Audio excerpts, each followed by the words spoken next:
Hello everyone. In this video I am going to talk about 10 most brutal torture methods that were used in the history. Starting from number 1. Scaphism. In this torture method, the victim was first fed with diarrhea amounts of milk and honey, and his whole body would also be covered with these two substances. After that, he was locked between two boats in such a way that only his face, arms, and legs hangs outside the boat and rest of the body remains inside while he was stripped naked.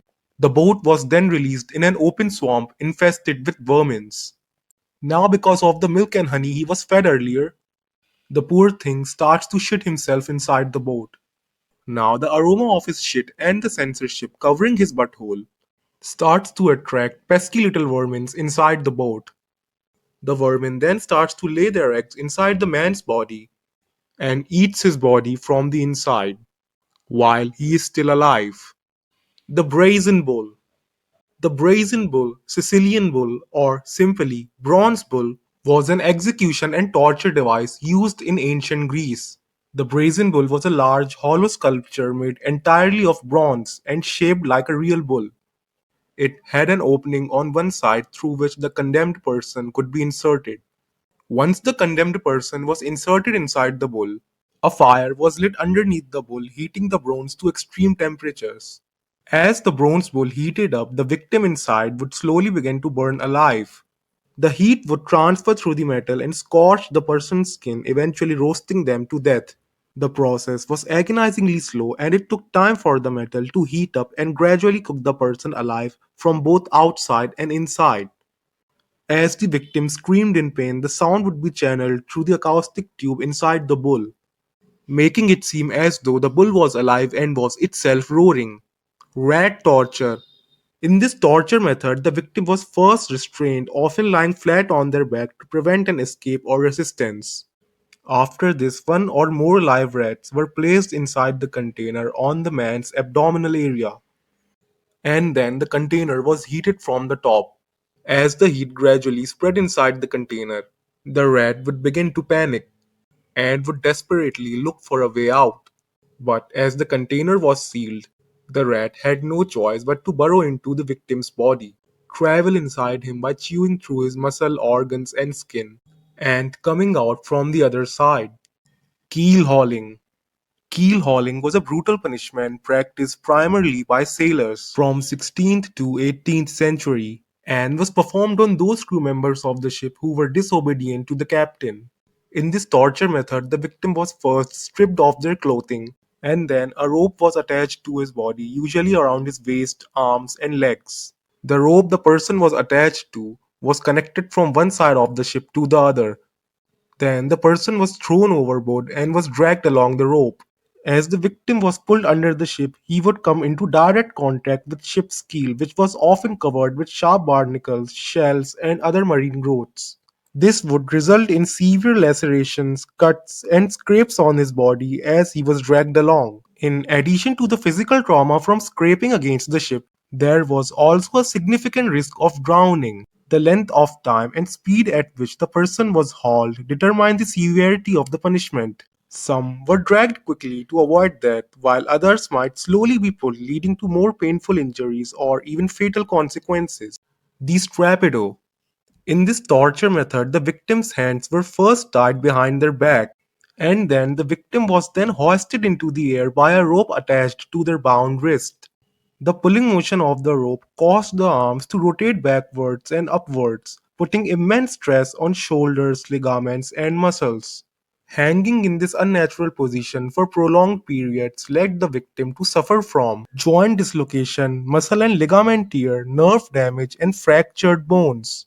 To increase the pain and suffering of the victim, sometimes he would be suddenly dropped from a height while suspended, causing a violent jolt upon the arms when the fall was stopped by the rope. And sometimes a fire would also be placed underneath the victim. Waterboarding.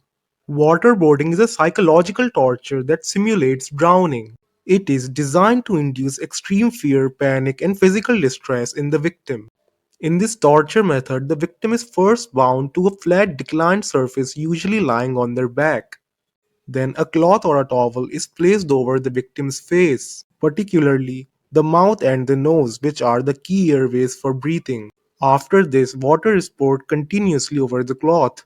This causes the sensation of drowning, as the cloth absorbs the water and restricts airflow, making it difficult or impossible for the victim to breathe. This leads to coughing, gagging, and sensation of suffocation. The process is repeated multiple times over a period of minutes or hours, with pauses between the water pours to prolong the experience. Between every pause, the victim is given enough time to gasp for air but is never fully able to recover, ensuring the feeling of panic and impending death remains constant.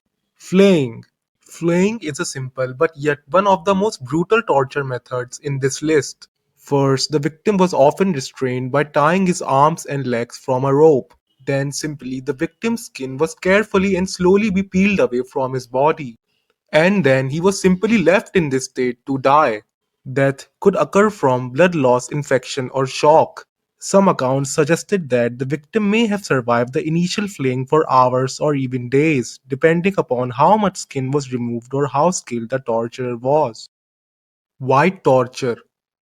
White torture is a psychological form of torture that is characterized by its extreme sensory deprivation, isolation, and the use of monotony to break down victims' mental state and emotional state. In this torture method, the victim is kept in a white and soundproof room. His clothes and even the food he is served is also white in color. The lack of any color, sound, or tactile sensation deprive the victim of any sensory input. The victim is also isolated from any social contact, so there is no visual or auditory stimuli and no way to perceive time or space. All these things lead to disorientation, hallucination, suicidal thoughts, and long term psychological trauma. Hanging coffin.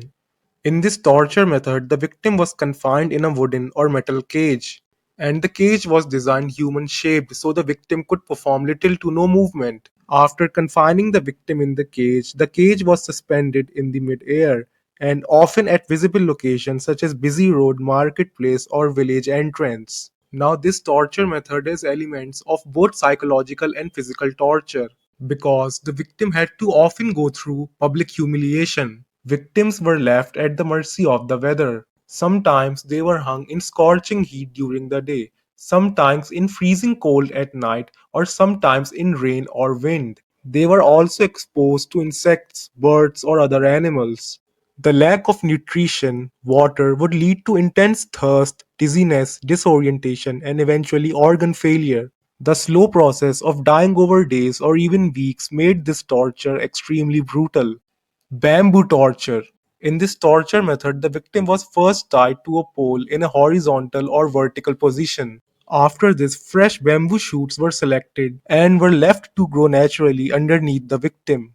These shoots were extremely pointed at the tips and were capable of penetrating soft materials due to their strength. Now, as bamboo shoots grow extremely fast, the bamboo shoots would start to penetrate the victim within just few hours. In just 1 to 2 days, the bamboo shoots would come out from the other side of the victim's body by puncturing and tearing through his organs.